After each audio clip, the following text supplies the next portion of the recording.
Bonjour ChatGPT, comment ça va? Bonjour, je vais très bien, merci. Et toi, comment ça va aujourd'hui? Ça va tranquille, merci.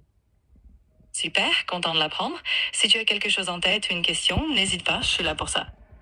Est-ce que je peux demander quelque chose? Bien sûr, avec plaisir. Dis-moi ce que tu veux, je t'écoute. Quand, euh, si tu apprends la langue, est-ce que tu penses apprendre la langue par podcast ou YouTube? Lequel c'est meilleur pour apprendre la langue vite? C'est une excellente question. En général, les podcasts sont très pratiques pour améliorer la compréhension orale, surtout quand on est en déplacement, tandis que YouTube offre souvent des visuels, des explications plus détaillées et une immersion plus interactive. Ça dépend vraiment de ton style d'apprentissage et de tes habitudes.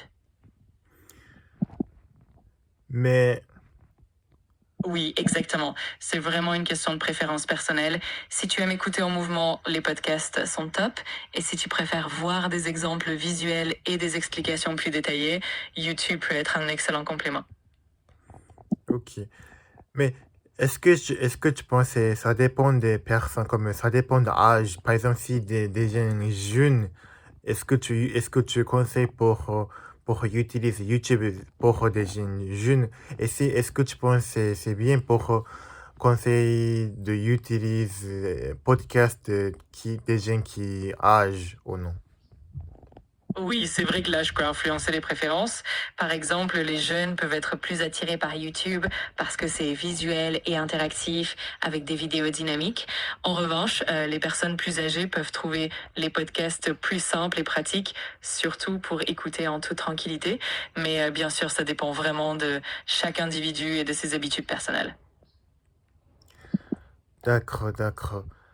Mais par exemple, si des gens apprennent, ok, c'est comme, je sais pas, mais par exemple, si des gens apprennent la langue, comme si quand des gens apprennent la langue par podcast, des Oui, gens pensent que c'est difficile, c'est dur parce que des gens podcast, ils sont pas vite, c'est pour ça.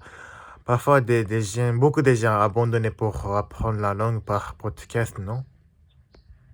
exactement. C'est vrai que certains podcasts peuvent aller très vite, ce qui peut rendre l'apprentissage un peu décourageant, surtout pour les débutants. C'est pour ça qu'il est important de trouver des ressources adaptées à son niveau et de progresser à son propre rythme. Donc, est-ce que tu penses pour David, comment on dit David? C'est David comment on dit le mot, je cherchais le mot, comment dire, des gens qui apprennent comme aujourd'hui, comme nouveau, comment on dit ça? Devant, beginner? Oui, exactement. Le mot que tu cherches, c'est débutant ou novice. Donc, pour les débutants, on peut dire que c'est parfois plus facile de commencer avec des ressources plus lentes et plus simples pour éviter justement ce sentiment de découragement. Donc, est-ce que tu penses pour débutants, est-ce que c'est bien pour utiliser le YouTube ou podcast? Lequel c'est mieux? Pour les débutants, ça peut être très utile de commencer avec YouTube parce que les vidéos offrent souvent des explications visuelles et des sous-titres, ce qui facilite la compréhension. Mais les podcasts peuvent aussi être un bon complément, surtout pour habituer l'oreille à la langue. En gros, l'idéal, c'est de combiner les deux. D'accord. Mais par exemple, si des gens, je pense YouTube aussi c'est bien, mais je pense pour utiliser podcast aussi, je pense c'est bien parce que, par exemple, tu imagines des gens qui occupés, ils sont pas le temps pour écouter YouTube peut-être.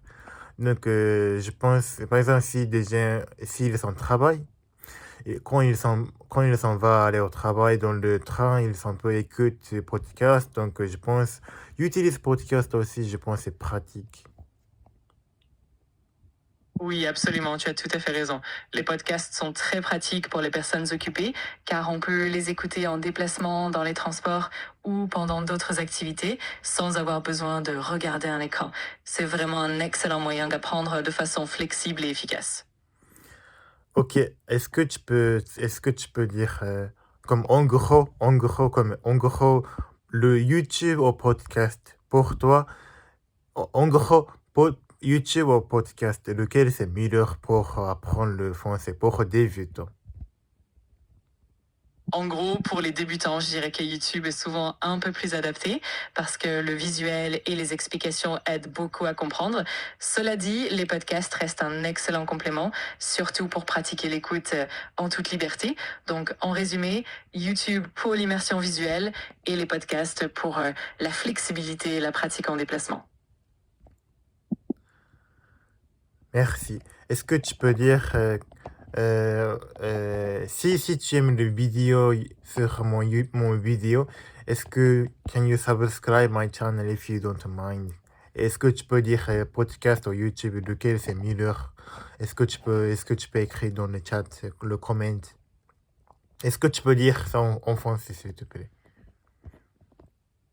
Bien sûr, en français, tu pourrais dire quelque chose comme « Si tu aimes mes vidéos, n'hésite pas à t'abonner à ma chaîne si cela ne te dérange pas. » Et pour la question du choix entre podcast et YouTube, tu peux dire podcast ou YouTube, lequel est meilleur.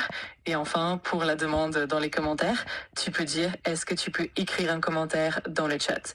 Voilà, c'est tout simple. Merci.